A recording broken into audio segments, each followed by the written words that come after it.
Hello YouTube and welcome to GrunfWorks. This is episode 22 of the Interplanetary Voyage of Exploration. And in previous episode we have had some issues with our Duna tanker lander, but we have no time to worry about that because we have the rest of our flotilla which is arriving towards Duna. And the first of these components that will be arriving to Duna is the space dock. The space dock was developed long ago in YouTube KSP Interplanetary Voyage 1 series as a part of a big Duna flotilla and a massive ship follow-up. If you haven't seen it, I recommend that you check it out. I mean, the design of the ship is in the KSP engineering, and also the ship has been launched and sent to Duna to become a station, roughly around episode 93, I believe. So, that ship became the Duna Orbital station, who is the target to receive the space dock. And given the fact that currently our Duna Orbital station does not have enough Kerbals for it to be a control center, we are using remote tech to be able to perform these burns for this one. So yes, actually this one will be remote controlled with time delay until such time we manage to get a couple of Kerbals, which should arrive, I believe, on the SSTA Horus, and we will then be putting them in the station. They'll be replacing the two that left. And then we will have enough people to be able to run comm center, and in that case we will be docking this space dock there, which will be a kind of a space dock to be able to run our two shuttles, which are Voyager and Discovery. Just also to remind you, the Voyager is currently docked at the Kerbal Orbital lab because it has arrived back carrying two of our Kerbals. I think it was HMV Kerman and Mike J. So kudos for them returning back to Kerbal. They have some well-deserved R&R. And as our space dock approaches Duna, we are basically thanking them for involvement in mission, and we will be seeing more of them at some point later on. However, we have plenty of Kerbals that are eagerly waiting for their moment to get on the mission, so yes, we are definitely trying to pursue and making sure that each Kerbal gets their chance to shine. So, executing the planned maneuver, and the goal with this one, like I said, is just to insert into Kerbal orbit. We have plenty of delta V, 2.4 thousand meters per second, and we only need 400 to get it to the orbit where we need it, and it is a little bit of wobbly, noodle style, but then again, we don't need to care because we have successfully performed orbital insertion, and I'm pretty happy with it at this point. We might want to just fix a little bit ascending node to basically be able to correct the inclination relative to the station, and I do want to keep it in this kind of orbit, which would keep it out of the reach of Ike, because we don't want this getting into the Ike's sphere of influence and then doing some nasty things. So, just making sure that I connect the maneuver prograde, and then I will be taking care of executing the maneuver. Okay. Great. Let's see, so pointing maneuver prograde, and we will be executing the maneuver in roughly 13 minutes, more or less.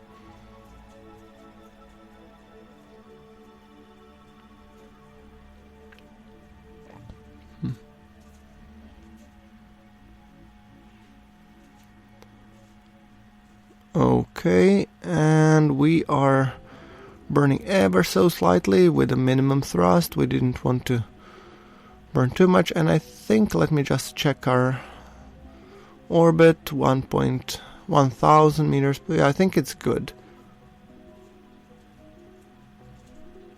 Looks pretty decent anyway. I think at the periapsis I'll want to reduce it so that it comes to the range of the satellites, because I'm still a little bit worried that if it comes at the same point where Ike is aligned with the apoapsis, it might get into the Ike's sphere of influence, and then Ike could fling it at some point outwards in God knows what direction. So that's the thing that I don't want to happen, so I decided to actually just, roll with it and just make another burn, which will secure its permanent position until such time we decide to dock it. Okay. We have, let's just close this maneuver node. We have a little bit of flickering, I don't know why, but okay. 12 seconds to the burn, and burn.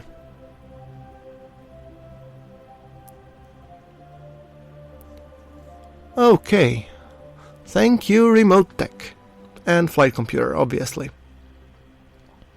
I'll revert the thrust limiter back to 100, and I will temporarily shut down the engine, not to accidentally, trigger it. Okay, the second thing, second coming of Duna. This is basically a second attempt for us to actually land a rover on Duna. The first one went okay. I mean, it went successfully, but the problem was that we didn't have enough delta V to be able to stop in the orbit around Duna. And that was a little bit of, problematic, because we couldn't choose a landing site, which resulted in us getting on a completely opposite side of the planet compared to where we wanted to end up. So, yes. This time I'm actually trying to do something different, so I will be performing orbital insertion burn rather than aerobrake, because we have a total of 574 meters per second in this stage, and we only need 498 meters per second. So I'm just trying to judge what would be the amount of the second burn that would take us on basically suborbital trajectory after we deploy the heat shield. But first things first. First we do the orbital insertion, and I'm trying to keep it as light as possible because we really don't need it to be too hefty, and we have enough delta V, so I'm not gonna squander it off on unnecessary maneuvers. As you can see, John Kerman is flying the ship, and I believe we also have Zaidin Kerman in the fridge. Cryogenic storage. Yes, that's what it's being called, deep freeze. I think it's time that we also thaw Zaidin. So once we actually align and get prepared for the arrival of Duna, we will be thawing Zaidin. Okay, ready, buddy? And ding! Like a microwave. Okay, time to transfer him to the capsule, which usually results in having 2 copies of Zaidin Kerman due to some unknown bug, which is completely unknown to me. But okay, don't worry guys, I mean Zaidin is pretty much okay, because I think this is just him getting lost from the fridge capsule. Okay, accelerating as we approach Duna.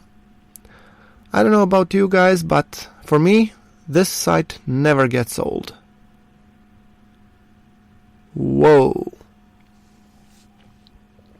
Okay.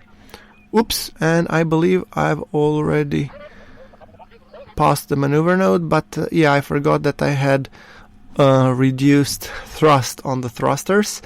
So I fixed the thrust, and once again we have estimated burn in 7 minutes. Whew. I think I'll be more careful this time. I've added also the alarm for the alarm clock to remind me. Sorry, John, I almost I almost got worried. Okay, and alarm is up, and our maneuver node is in 2 minutes. The burn should be pretty short, and so we don't need to really worry too much about it, but still. We have to be careful because I don't want to expand my whole Delta V budget. The rest of the Delta V that you see is for the lander, and hopefully that one should have enough oomph to actually get back into orbit and maybe even back to Kerbal, but yeah. I'm not sure how that's gonna fly. Okay, so far so good, and I think I'll be just RCSing the rest. Maybe. Yeah, add a maneuver. And how much would it take us to basically get into aero brake orbit, sort of? 55 meters, and we have 99. Great. Okay, that means that we are well within budget. So maybe, John, you will be a lot more lucky than our fellow Wilhoff, Tarkin, Ikrit, and Chuck. Because currently, well, they need a rescue. Because they needed to perform also a suborbital hop, meaning they don't have enough to get back to orbit. If they did, they would just crash spectacularly on the surface of Duna, and I've already started designing a blueprint for the rover, or not the rover, but the lander that would be able to, rescue them. The only problem is that it will take 100 days to build, as you can see it in the Duna rescue lander, but I will be showing how I've designed that one once we actually get to launching it. I'm trying to follow the same rules as I did with the Dream Chaser, because first I show the craft as it flies, then I show how to design it, because I think it might be interesting for you guys. Okay. Our maneuver node to get landed is in 2 hours roughly, and I'll also want to be a little bit fixing the inclination, because we do want to match and land on very close to our carbonite miner, so yes. I'm here a little bit playing with the trajectories, trying to find the correct approach trajectory, and obviously it's lying to me because it's calculating using the profile of the ship that is currently available, which is not entirely correct because we have a massive heat shield, which is an inflatable heat shield, which will provide a lot of additional drag, so I have to factor that one in.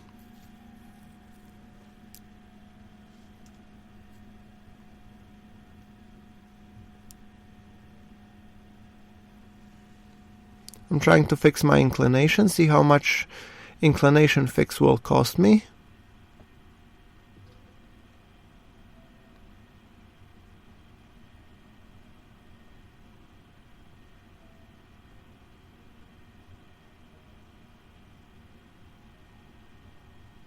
Okay. I think I'll need to first do the landing maneuver node first. Yeah, keep it a little bit higher above the atmosphere, and with the periapsis around 15,000-ish. I still haven't found the best periapsis when it comes to aerobrake for Duna, but this time we are actually not aerobraking, we are more like descending back to Kerbal, so it's re-entry more or less. And the heat shield is enough to withstand any amount of friction because it's freaking huge. So yeah, let's see if we can fix the inclination here a little bit. Oh, and it seems pricey. I don't know if I'm willing to pay 74 meters per second because we have a total of 99, because then I could be very well missing the approach. No, no, no, no, no, no, no, no, no, no. I'm experimenting with, obviously, different approaches, so yeah. I think at some point we'll just need to fix inclination a little bit, and I think I'm gonna fix it by using the... I think I'm gonna be fixing it using the RCS as much as possible. Note that we have very little RCS thrusters. I don't plan to, burn using the RCS the whole time, but even if I am able to shave off a little bit of it, I'll be happy enough. So, let's say 3 minutes, sure. I'll just put 10 times acceleration, maybe 1 minute before and 1 minute after. Pressing the RCS and burning with RCS, just thrusting ever so carefully. And as you can see, our delta V is dropping like literally. I mean, well, what can technically 8 small thrusters do for a ship of this size? Not really that much, but okay.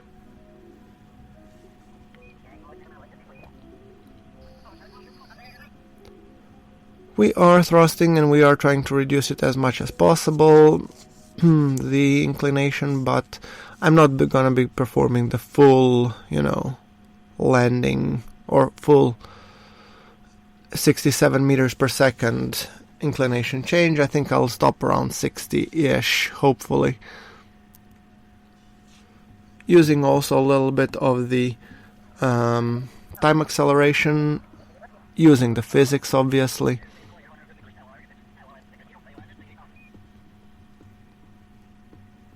Okay, I think that's good enough. Might not be the best, but I'm happy with it. Okay, now let us perform the maneuver node that should hopefully get us just above the landing site. And trajectories is already giving me some estimates. But for that my periapsis would need to be roughly around 2,000 meters. I mean, I don't buy it. 2,000 meters means we are litho braking or braking with our noses, guys. So no, that's not gonna happen.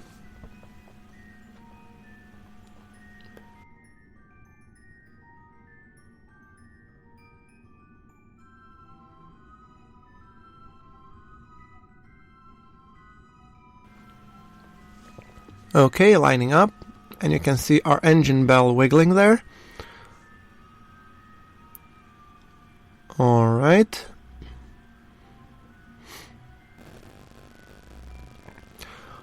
Now we have a 2 minute until our burn. And then we are coming up to the exciting part, which is the re-entry, obviously. I found this KSP sometimes to be, like 5 to 10 minutes of boredom for them, followed by, let's say, 2 minutes of sheer terror. It takes a lot to build a craft, lovingly send them up, check your staging and everything, and then at the crucial point of the landing, you have something that gets botched. So, yeah. It can be pretty scary sometimes. I'm just hoping that today is not one of those times. Just to be on the safe side, I want to be putting the controls for the heat shield and for the reel chute at my fingertips, because if the thing starts spinning for some reason, I want to be still able to, press and not guess where the things are. So 25 meters per second, we still have an inclination change. I do want to actually be setting up my parachutes, and I want this double parachute to deploy at roughly 7,000, and the main chute should deploy roughly 5,000, or pre-deploy 5,000 and fully deploy at 3,000, because I think it will take some considerable time for the lander to stop, and that's why I'm actually putting much higher altitudes than I normally would on that one. Okay. Let us now perform the slight inclination change. We have 25 meters per second out of our 32 meters per second. Oh, and look at Ike's shadow passing over Duna. Beautiful.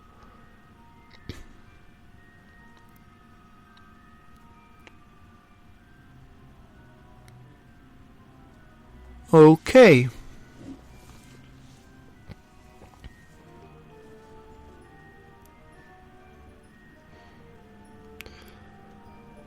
Right, now we are having an inclination change. We have still 5 meters per second, although I don't think we will be spending them that much. Our periapsis is more or less okay, and I just want to basically create a maneuver node which would tell me how do I need to be oriented for the re-entry.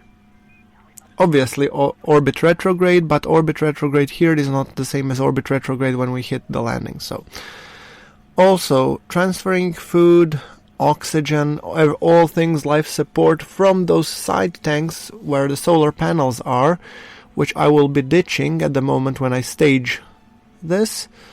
So yes. Okay, we are aligned. Great. So, retract the panels because I don't want to be, catching them anywhere. And let's decouple this. Goodbye and thanks for the fish. Inflating the massive heat shield that we have. Decoupling these guys. Maybe I should have done it in a little bit reverse order, but, well, I don't care. Okay, just to make sure that my staging and my parachutes are correctly armed. Aligning, and now we're coming to those 2 minutes of terror that I've been talking about.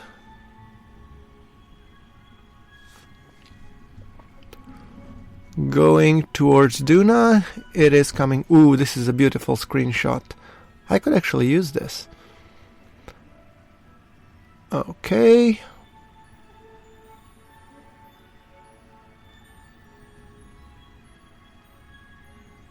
And we are closing up on Duna.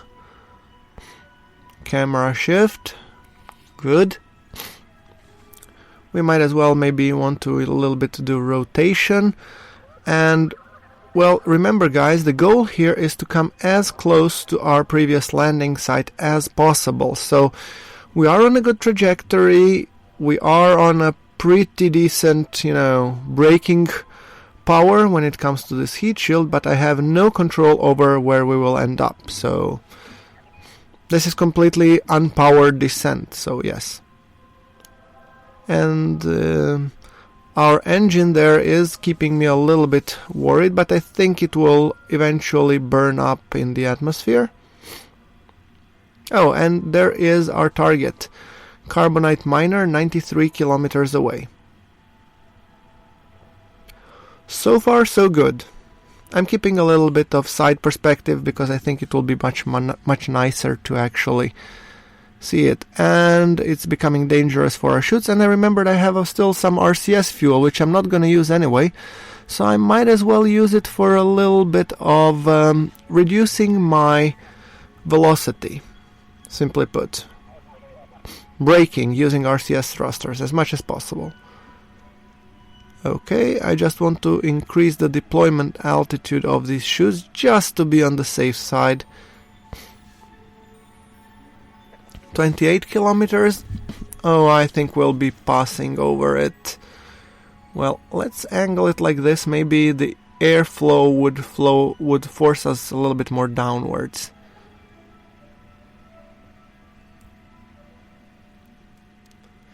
Oh well, what can you do? Now we're committed, now we're going down, so really,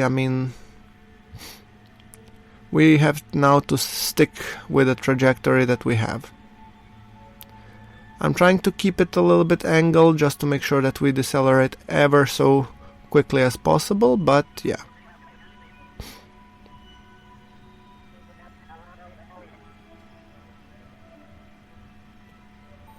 Okay, increasing a little bit deployment altitude for the chutes, and enabling the main chutes, side chutes, and then we will be jettisoning the heat shield, like now. Ow! Okay. Well, nothing major happened at least.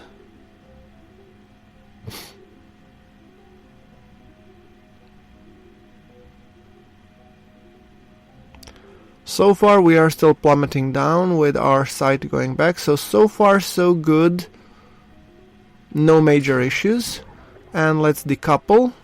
So let's just quickly see. You seem to be doing okay, and we will just rotate and then decouple all that what we don't need. Landing legs, and perfect. Our Duna rover seemed to be going faster down, so I'll guess I'll be focusing on that one. Zayden is piloting that one, just making sure to align it properly for the descent relative to the surface, and at the moment when this one lands I'll be making sure that everything is correct. Okay, so I believe the first one to come is this rover. Yes, the lander is above. Okay, good. Rover is already 200 meters up. I made sure that the brakes are enabled. The wheels are in the packed configuration. They should be for the landing, because then they're more rigid, less risk of them breaking, but a little bit more risk of them flipping over. So, ooh, and there we go. Deploy the gear and let's go back to the lander. Okay, and the lander is coming a little bit to the side of the side of the rover, and some 40-50 kilometers, or what was it, from our carbonite miner. Well, no matter. Now we are committed, we are landing where we land, and then we will probably take the rover and just drive over to that site. Okay, John, buddy, are you ready for the landing? You are going down at 26 meters per second, which means we will want to be using a little bit of engines to slow down your descent.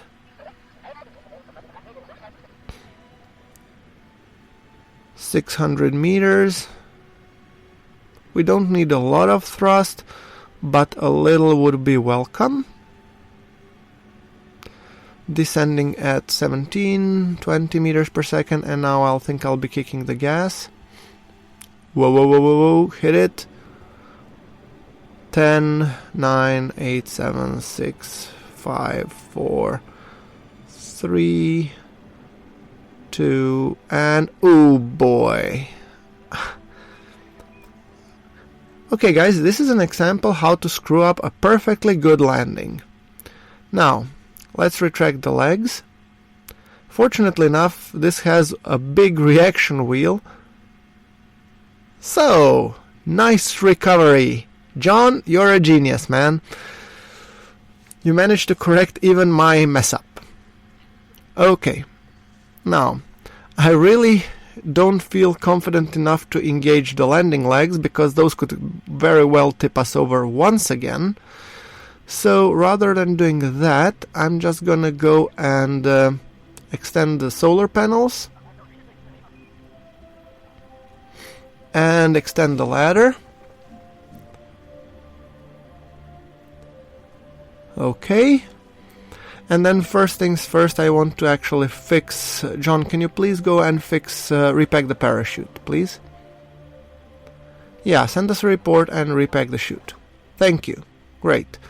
Now go back into your module and wait for Zayden, because I think Zayden will want to come and join his little buddy John over there. So we have 2 kilometers to drive, which is not that far, so it's not really a big deal. Let us drive ever so carefully, deploying the antennas to discover where we are and what we are doing. Okay. I have to keep reminding myself that these rovers aren't as stable as my first rover that I've put on the surface of Duna, because that one was very stable. These one are a little bit more elongated and provide more of a base type facilities, so we have to be careful when it comes to, you know, their kind of what they can do and what they shouldn't be doing, etc., etc. So yeah. Okay, coming up on our Duna lander, and I think, guys, at the point where we actually, you know, get together and stop, I think I will be probably closing it up. Ooh, and ay. Whew. Wow. Talk about a sigh of relief. Zayden, you almost had Chuck's fate. However, the Lady Fortune smiled on us today, so it seems that everything is okay both with our rover and with our lander. So let's get up the brake. A little bit of reverse, will you please? Whew, my heart there stopped for a second. Okay, and brake. Perfect. Okay, let's take Go EVA, let's take a nice selfie because, you know, we deserved it. John, you too, man. And I believe in the next episode, maybe sorry for repeating myself, guys, but I think we will be once again be venturing on an epic voyage across Duna's dunes to get together to our carbonite miner site. So let's just memorize this as John and Zayden landing. So thanks for safe landing. Yeah, this time I actually managed to perform a safe landing. Selfie for posterity. Great. So, like I said, guys, now since you cannot last very long without food, water, or electricity, go back, please, in. John, you're going back to your lander, and Zayden, you will be going back to your rover, and you will be awaiting the next episode where I will be taking you guys on the site of our future surface base, hopefully. But that will be happening in the future episode. So guys, like if you like, hit subscribe for more KSP content that is coming soon. And until the next episode, I'd like to thank you all for watching. This is GrunfWorks signing off.